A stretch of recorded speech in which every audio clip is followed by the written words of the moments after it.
Good morning, dear students as well as parents.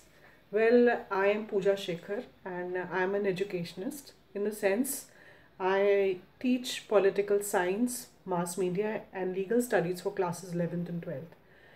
So, at this point of time, when all of us are standing at a juncture where the board examination of 10th and 12th, as well as the final examinations of the various schools, is about to start, I really wanted, in fact, to be very honest, I could not stop myself from sharing some of the instructions, tips, and my feelings towards all the students and the parents of those students who are appearing for the various different examinations. So, there are certain facts which we should always keep in mind when we are appearing for any kind of examination. I'm not talking only about the examinations which the students go through in their school life or maybe in the college life. In fact, there are certain things which we need to follow in all walks of life, in any kind of competitions, and these are the challenges which we face, at any point of time of our life. So, if we really stick to these things, what I'm going to share with everyone right now, then I would say that at least we would be satisfied from within. You know, I was talking to another teacher and I was very shocked. In fact, this is what I feel every year whenever the board examinations are approaching. At least we hear at least 5 to 6 cases, amongst the known people where students they get so stressed out that they are not able to take up the examination. So, at this point of time, I really want that we should help those children to overcome any kind of challenges so that they take up this examination in a healthy manner and not in the way of a competition or not in a way that this is the end of the world. No, in fact, rather, if I say, then it is just the first step towards the outside world, which the children would be facing.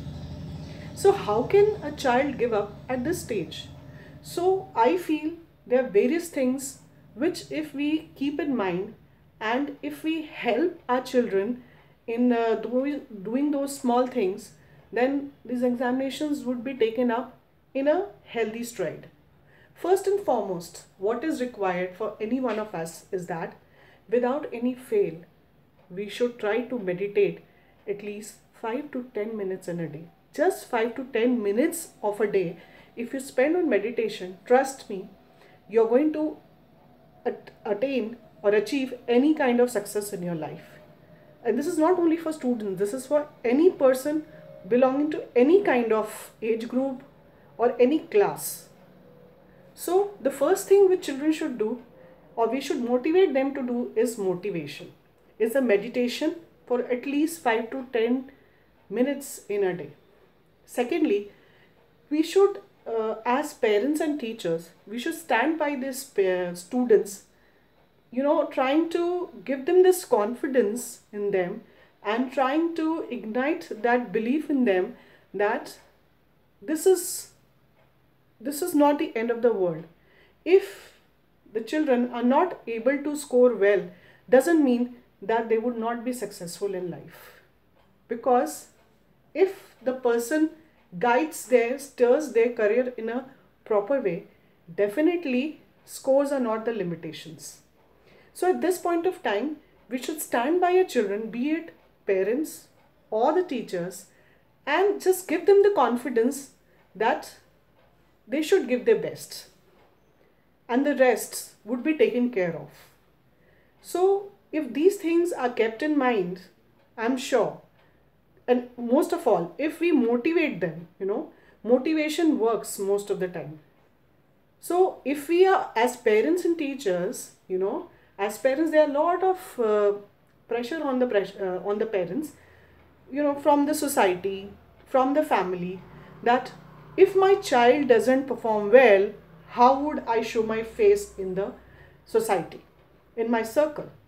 So first of all, we should get over this feeling, because until unless we don't break this barrier which is, kind of restricting ourselves, we would not be able to help our children. And children, most important thing, that it is not that, at this point of time, if you are not if you are not able to manage score wells, that is only because you were not that prepared.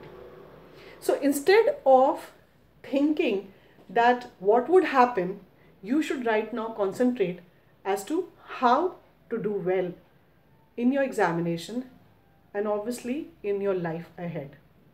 Now I being a teacher, there are certain instructions which I feel that any child who is appearing for an examination, particularly the children who are appearing for the board examination class 10th and 12th, is that they need to be organized.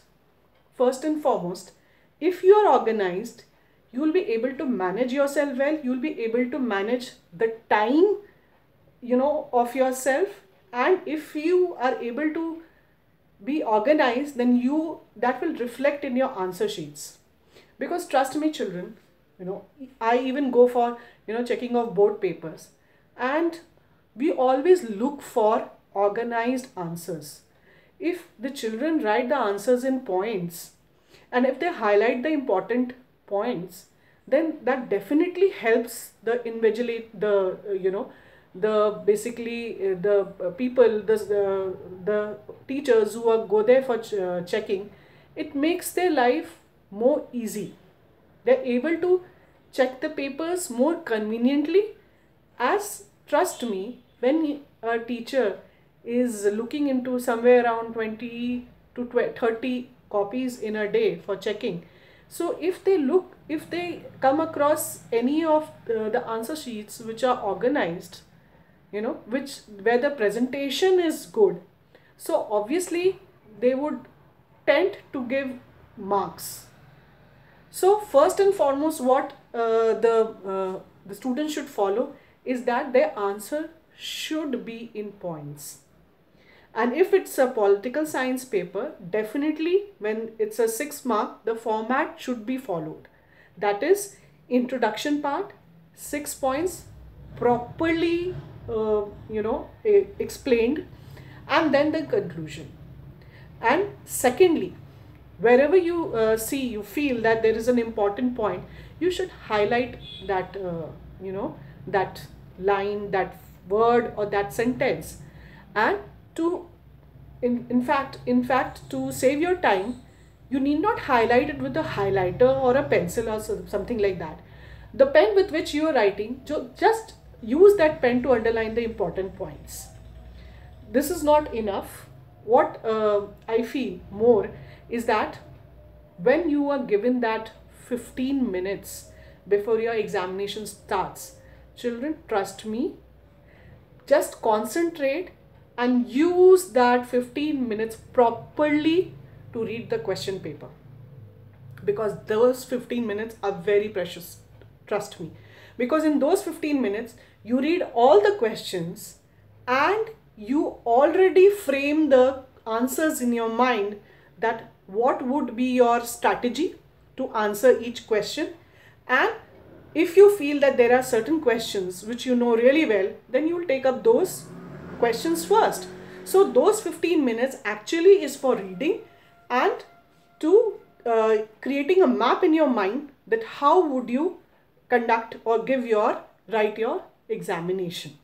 So those 15 minutes, children, don't waste here and there or getting panicked. No, it's not required. You just need to read the question paper thoroughly in those 15 minutes and plan how to write the answers, right? Secondly, whenever there is a problem, always ask the invigilator in the room. Trust me, they are very helpful and they would always guide you through, right? So there is no need to panic at that point of time. And moreover, you should not write anything on the question paper except your roll number. If you have any rough work, please do it in the sheet required, not on the question paper. Fourthly, if there is a map, please, when it comes to political science, I would say those maps are much more when you need to apply your IQ.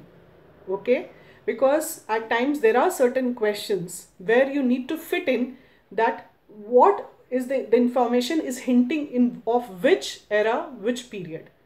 If you are well versed with that, you'll be able to take up the map really well. Again, I would say that the only way to get a good score in your class 10th and 12th is please be thorough with your NCERT book. If you read the NCERT book thoroughly, if you go through all the boxes, all the maps, cartoons, pictures of your NCERT book, that is the only way that you can score well. So basically you should know NCERT book at the back of your hand, right? And above all, what I would say is that attempt all the questions, because even if you feel that you are not able to get an answer, just write whatever is coming in your mind, because trust me, attempting an answer will definitely fetch you some mark, maybe half a mark, but that's worth it, isn't it? So you should always attempt all the questions. And please students, your presentation should be very neat. Even if you feel that you are cutting a line, it happens, cut it with a pencil so that your presentation looks good, it looks clean, it looks neat and clean, so that the invigilator doesn't pierce into the eyes of the examiner, right? So apart from this, what I feel that time management is very important. That is the reason I'm saying the time which is given to you to read the question paper, please at that point of time you need to understand how much time you will give